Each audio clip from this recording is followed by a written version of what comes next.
not going anywhere. It's right, you're here. Now it frees up both my hands to work either to stabilize this leg and then to also do manual therapy or compression on the other. Okay, again, you want to go very slow here because we're opening up the tissue at end ranges. And you don't want to irritate the tissue by going past its threshold. Okay, now I could take my other hand and continue doing compressions with both hands while maintaining the stretch on my hip. Okay, so I could go down the entire quad here and give her more of a stretch using different angles and compressions all along her inner thigh. Okay. What we can also do, I could grab this hip and we're gonna rotate it and externally rotate it here and offer a stretch on the back side of her hip.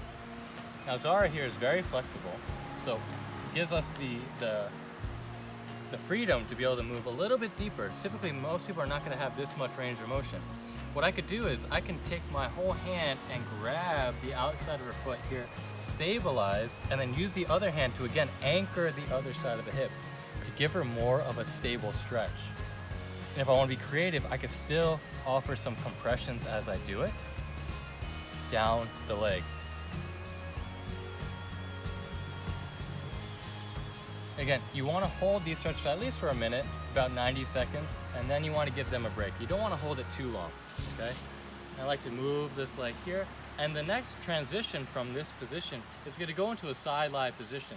So what I could do is I could rotate this in and just encourage this leg to go in, and then I can even stretch her lower back by placing my opposite hand onto her shoulder, stabilizing this. Now I'm rotating the spine, the lower back, and giving her some stretch in that plane in the hip.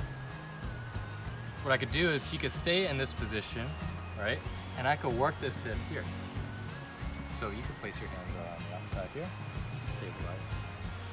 So in this position, I can now press and change my angle going down to stretch this hip here. So what I could do, I could take this bolster off here, a little bit more comfortable.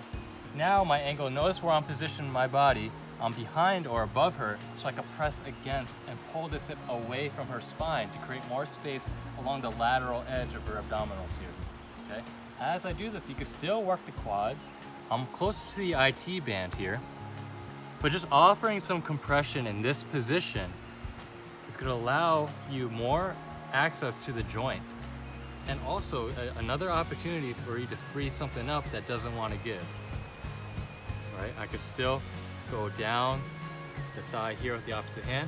Call this the mother hand or the stabilizing hand, and this is more of the working hand or the child hand. And that's gonna work the muscle along the way towards the knee.